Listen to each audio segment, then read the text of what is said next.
This is Murundi Wildlife Reserve that the Society owns. It's 7,000 hectares and we estimate roughly 2,000 wombats, southern hairy-nosed wombats, live on here. This reserve was established in 1968, so this year is the 50th anniversary of the reserve. So we have a group of people who come out most months. We have a working bee every month, and this weekend is one such working bee. We also have weekly rangers that patrol the fences and read the rain gauges every week, once a week. And so all the activities on this reserve are managed by volunteers. This is the campsite that the members use for our working bee weekends. So there's quite a few people camped here, and we have a central meeting shed that we meet in, and over here on the left is a fireplace for campfires, which we had last night.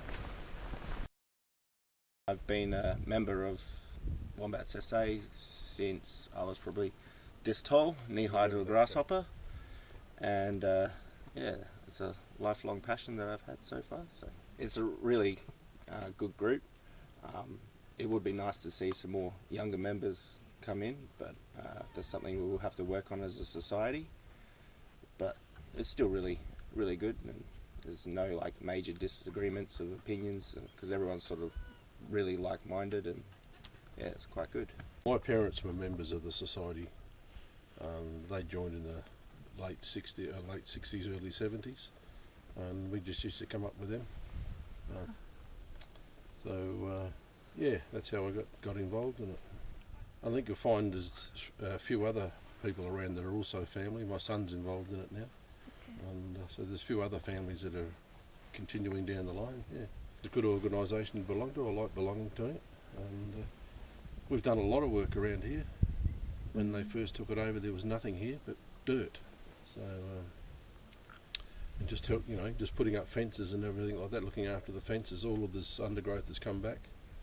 I got involved because my parents were one of the people that started off with the public appeal to raise money to buy this reserve, and all the work they did for many years was just seemed natural that I should follow on to do it once they got too old, and so I've been doing it ever since. And some of the other members are similar. Their parents were involved, and now they're doing it.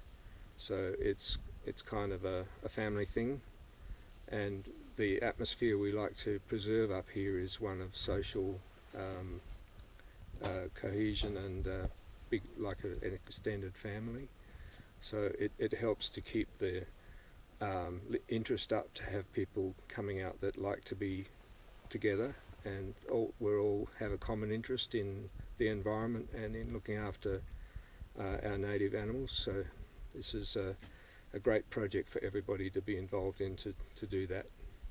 But we're also pleased that there are some university research groups doing research on this reserve, and they're looking into ways to assess wombat numbers because they're mostly underground and very hard to count.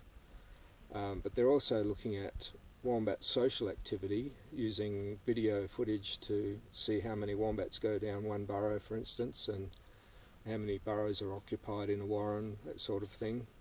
So we're very pleased that research is going on, and we're always interested in the results. Well, the main thing we want to do is get more members and volunteers. We're always short of people. This week has been exceptionally good. We've got quite a few volunteers here, but quite often it's just a 3 or 4 of us, and there's so much work to do that we can't manage it all. So we always need more people. That's our main focus, trying to get more people. I'm the head ranger of the Natural History Society. Well, I joined the society in 1970, and I've been very interested ever since. I think this 50th anniversary is a great achievement. to think that we've been working there for 50 years. We've made a lot of progress. The wombats are far better off than they were at the time that we took over that land, and it's provided a lot of great fellowship between the volunteers that have come along. We've had volunteers right from the early days who are no longer with us. We've had their children take over, and even grandchildren. So it's been a family thing as well as a general public contribution. We've got a group of volunteers out this weekend because it's our Visitors and Volunteers Days. But particularly this weekend we're concentrating on trying to get some things done in celebration of our 50th anniversary, which is this year, 2018. We first opened Marundi Wildlife Reserve in 1968, so we're very excited about the 50th anniversary.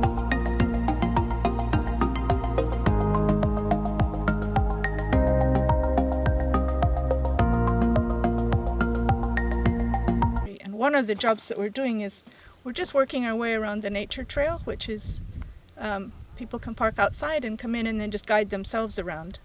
But they can't guide themselves around unless we make sure that all of the marks on the trail are in good condition. So this is the job we're doing to make sure that we have people able to get around the nature trail.